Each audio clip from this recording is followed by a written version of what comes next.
कौन सी स्त्री के भाग्य में पुत्र नहीं होता? कौन सी स्त्री विधवा होती है? भगवान विष्णु और माता लक्ष्मी का प्रसंग। नमस्कार मेरे प्रिय मित्रों, राधे राधे दोस्तों।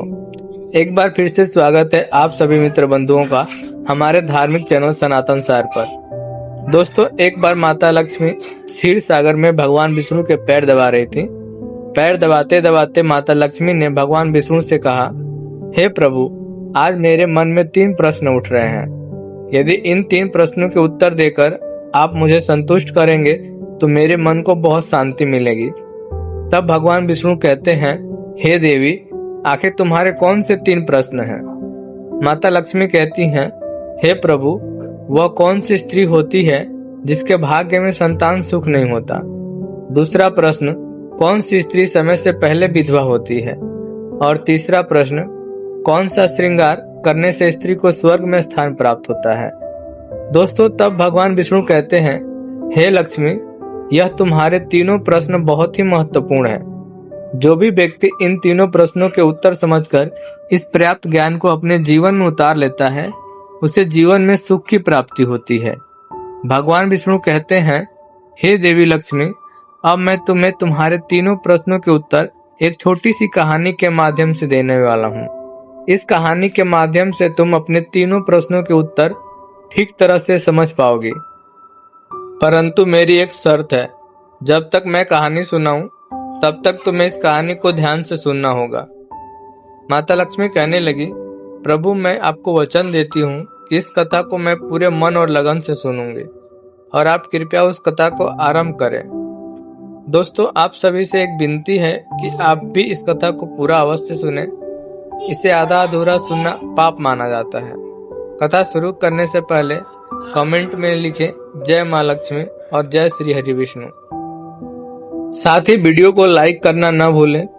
तो चलिए आरंभ करते हैं। प्रिय बंधुओं, भगवान विष्णु कहते हैं, हे लक्ष्मी, किसी राज्य में एक छोटा सा नगर था। उस नगर में एक सेठ रहता था। उस सेठ के 2 बेटे थे और दोनों की शादी हो चुकी थी। सेठ की पत्नी और उसका बड़ा बेटा दोनों ही दुष्ट प्रवृत्ति के थे। इसलिए सेठ की पत्नी अपने बड़े बेटे की पत्नी से बहुत प्यार करती थी, लेकिन छोटे बेटे की पत्नी जो थी वो बहुत ही अच्छे स्वभाव की पतिव्रता स्त्री थी। वो पूरे घर का सारा काम काज अकेले करती थी। इतना कुछ करने पर भी सेठ की पत्नी और बड़े बेटे की पत्नी छोटी बहू का हमेशा अपमान करती रहती थी। भगवान विष्णु कहते हैं, हे लक्ष्मी, सेठ के बड़े बेटे की बहू को एक बेटा था और छोटी बहू को एक पुत्री। सेठ की पत्नी हमेशा पुत्र को लेकर छोटी बहू को ताना मारती थी, लेकिन वह क्या कर सकती थी? वह हमेशा उनके ताने चुपचाप सहती रहती थी। भगवान विष्णु आगे कहते हैं, हे लक्ष्मी, अब मैं तुम्हें छोटी बहू की कहानी अच्छे तरीके से समझाता हूँ। इस कहानी से तुम्हें तुम्हारे पहले प्रश्न का उत्तर प्राप्त होगा। तुम्हारा पहला प्रश्न था, कौन सी स्त्री के भाग्य में पुत्र की प्राप्ति नहीं होती? भगवान विष्णु कहते हैं, हे देवी, उस सेठ की पत्नी पहले से ही बड़े दुष्ट स्वभाव की थी। उसके कुटिल स्वभाव से घर के सभी लोग बहुत परेशान थे, परंतु अपनी सीधी सादी छोटी बहू को वह और भी अधिक सताती थी। उससे परेशान करने में ही उसे आनंद आता था।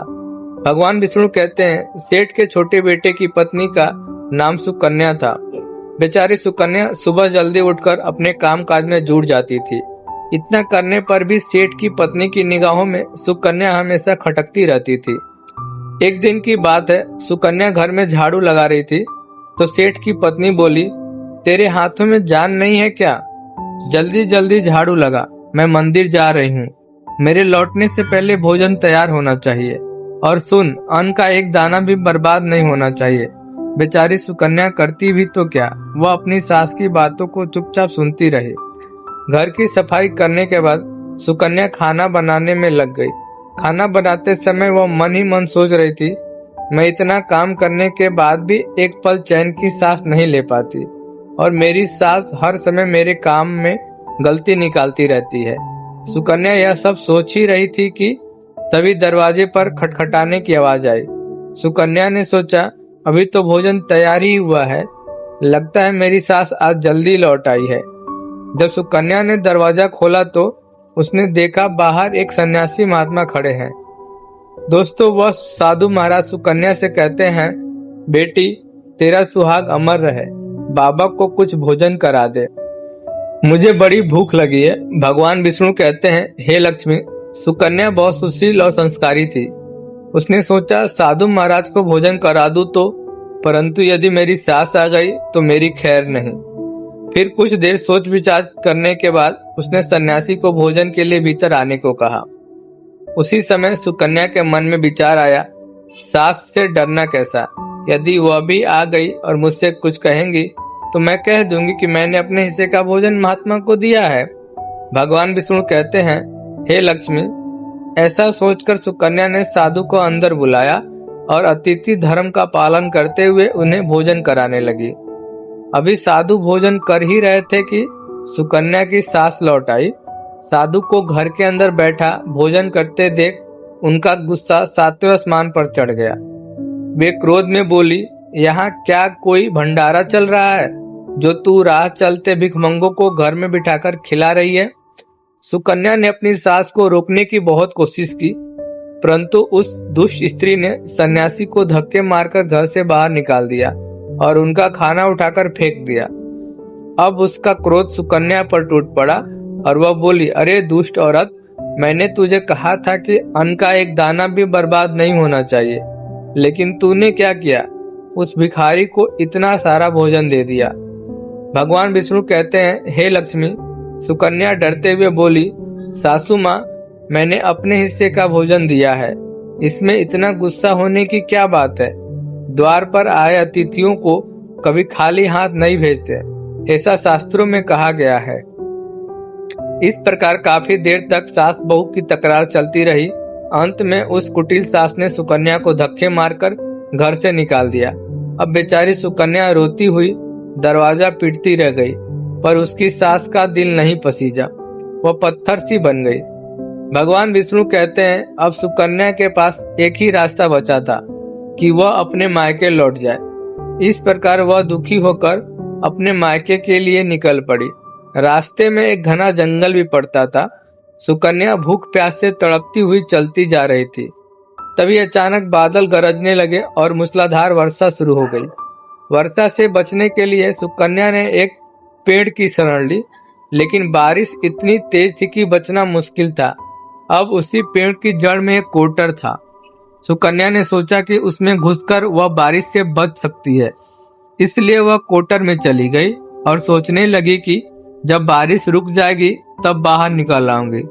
भगवान विष्णु कहते हैं, हे लक्ष्मी, जब सुकन्या उस पेड़ के कोटर में घुसी तो उसके अंदर उसे एक साधु मिले। फिर उस संत ने कहा, बेटी रोना बंद करो, मुझे सब मालूम है। तुम्हारे घर वाले तुम्हारा अनादर इसलिए करते हैं क्योंकि वे दुष्ट प्रवृत्ति के हैं। वे तुम्हें ताने इसलिए देते हैं कि तुम्हारी जेठानी को पुत्र की प्राप्ति हो गई है और तुम्हें अभी तक पुत्र नहीं मिला है, इसलिए तुम चिंता मत करो। मैं तुम्हें एक पर्ची देता हूँ, उसमें जो उपाय लिखा है उसे पूरी निष्ठा से करना, फिर तुम्हें एक गुणवान पुत्र की प्राप्ति होगी। यह कहकर वह संत महात्मा पर्ची देकर वहां से अंतर ध्यान हो गए। उधर जब वर्षा बंद हुई तो सुकन्या को ढूंढते हुए उसका पति भी वहां आ गया। फिर सुकन्या मायके न जाकर उसी जंगल में अपने पति के साथ एक कुटिया बनाकर रहने लगी। भगवान विष्णु कहते हैं, हे लक्ष्मी, एक दिन सुकन्या को पुत्र की इच्छा हुई। वह सोचने लगी, यदि मेरे पास भी एक पुत्र होता तो ससुराल में मेरी भी इज्जत होती।